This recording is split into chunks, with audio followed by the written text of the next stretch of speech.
What's going on YouTube? Welcome to another video. This one's kind of delayed. I did an entire voiceover on this video and then didn't realize the mic was on mute.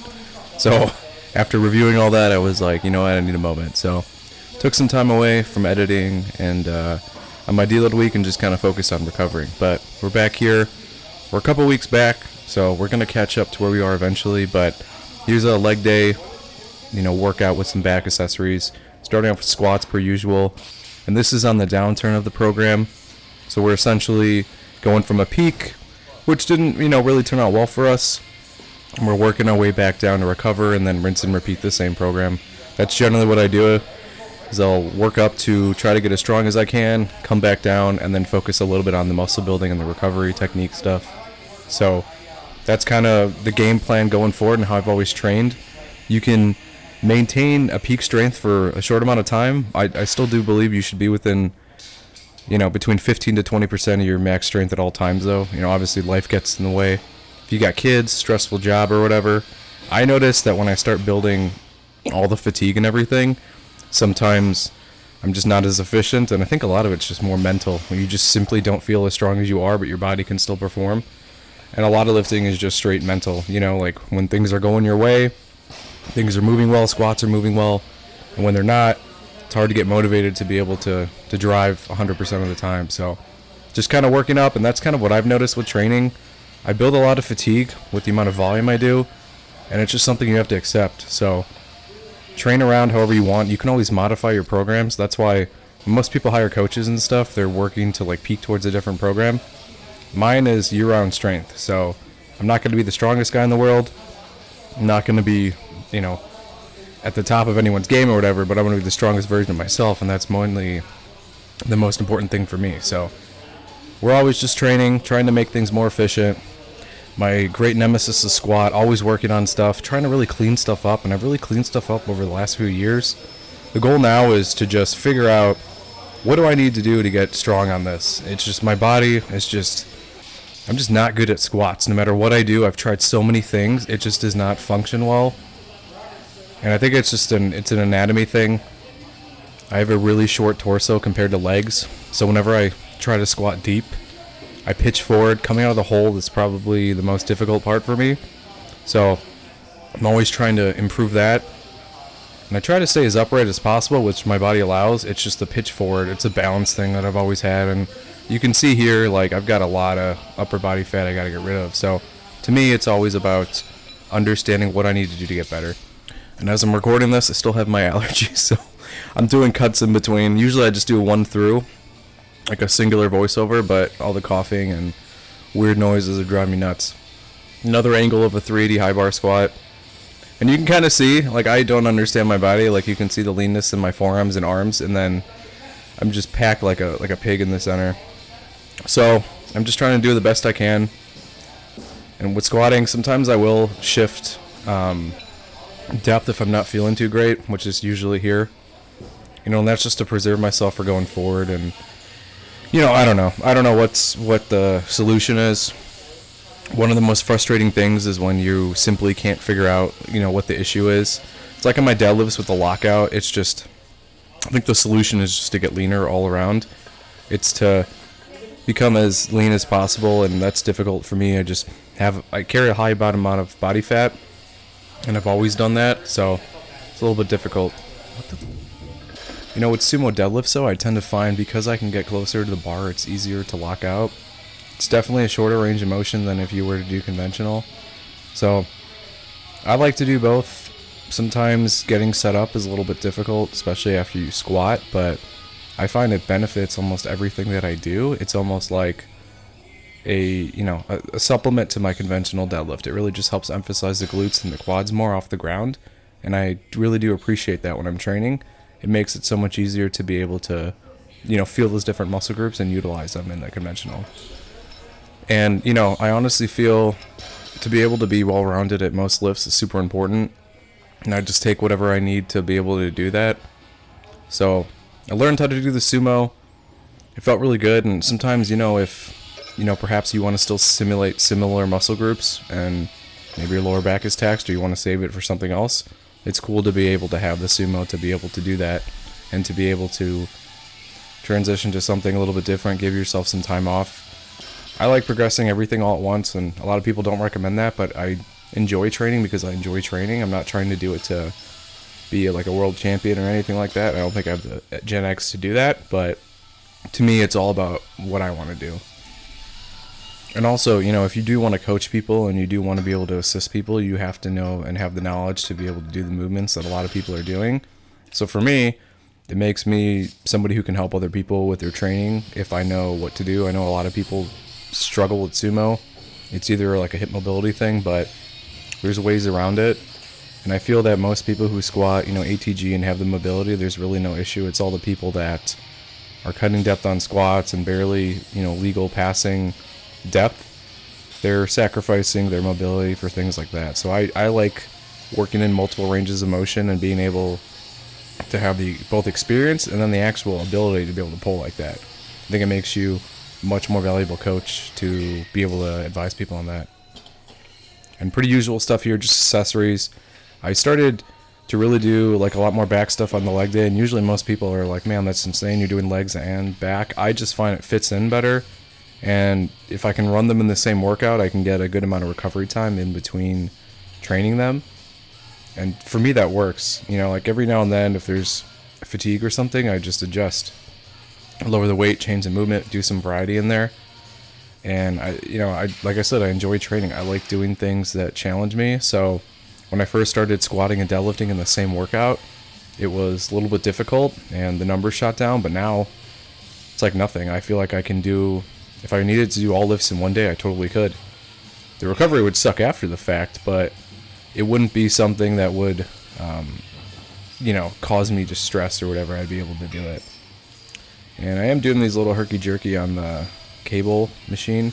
I was trying to find a good angle to emphasize the contraction, and I'm trying this like twisting almost like you would to kind of involve the bicep more and then the lat.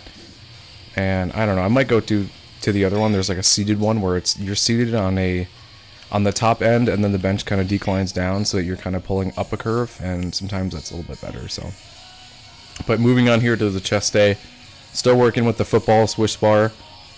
Shoulder's still a little so coming in as I'm recording this, I'm about to start my new program, same program, but a new training cycle. So I'm hoping I can go back to benching regularly, since in the beginning it's, you're building up a lot less weight, but I may just have to run with this until my shoulder is completely healed, which again is really annoying and really stupid that it's something so obnoxious, and I've stretched it out and done stuff, but my body just kind of has to heal on its own. But I don't mind. My bench, to do some variety, I was kind of getting stuck, so it was more so a longevity thing. And I'm actually finding this bar a bit more challenging. I thought it was going to be easier, but it's actually the fact, because the handles are, rotated, they're more, perpendicular compared to the barbell when you're pressing. And, it can shift a little bit. It's kind of like pressing with the log, where if you're gripping in the middle, then you have a new stabilizer in your forearms and wrists to prevent that bar from like rocking back and forth. And sometimes on the unrack, it's a little bit awkward. So a little bit of a new challenge. Maybe that stabilizer will kind of carry over to the barbell bench, but I'm okay with it. It allows me to hit my close grip pretty well, and I might just start including that in the close grip instead of the barbell bench close grip.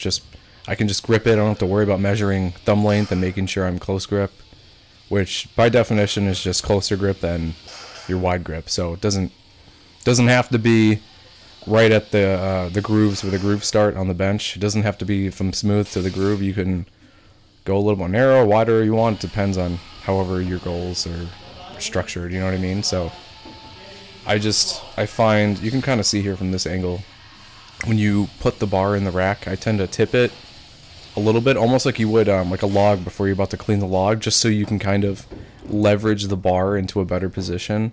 It's a little bit different because it rocks back and forth, and you kind of have to find your center, and this bar doesn't really have much knurling on it, so I should probably start using chalk. But sometimes the unrack is a little iffy, but once I get into position, and it feels pretty good when you pause on the chest though, because you've got all that surface area where it kind of just sits on like a bar where it's super thin. and then you can really like get a nice contraction on it and touch different spots. So I'm pretty consistent with touching there. Sometimes on the barbell bench, because you're using such a small surface area on the bar, it's kind of hard to touch the same spots over and over again, and you may deviate. Moved on here to flat dumbbell press, and the logic here was just do flat while my shoulder figures its stuff out. And I'm surprised how weak I got on these by not training them. I basically was only, I can rep hundreds for like sets of 10 on the incline, but the flat, I don't know, it was just, I think I haven't trained it in a while, and it was a little bit awkward. And then also when I was doing the Swiss football bench, I was doing, you know, sets of 10, which I don't really normally do on bench, so came into here fatigued, and my ego got the best of me. I thought I could throw around the hundreds like nothing, but if you don't train a movement, I mean, it's kind of hard to get good at it, especially when you're pre-fatigued. So I just doing everything flat until the incline starts feeling better, and just kind of go from there. And you know, just really working on the contraction, and I'm going slow and controlling it just to make sure I'm not hitting that spot on the shoulder where it hurts. And I am noticing some people, when they bench, they'll touch below the nipple line or where their pecs are at. And I'm noticing now I kind of do a lot of my pressing super high, almost like a guillotine press, and that's elbow in relation to my torso. Like I'm just super, you know, a lot more shoulder focused than I'd like to be, and I'm wondering if I should start shifting downwards to really emphasize more of like the pec, to involve that more. I'm starting to see that just having a shorter torso, you just have to kind of find a spot, especially when you're a heavier set guy like me. And I'm really enjoying these, you know, sort of bent over rear delt flies. I was doing them on this bench we have where you kind of lean forward, but I don't know, I just didn't like the angle. I want to be able to be perpendicular, if you see how my hands are, compared to parallel with my feet.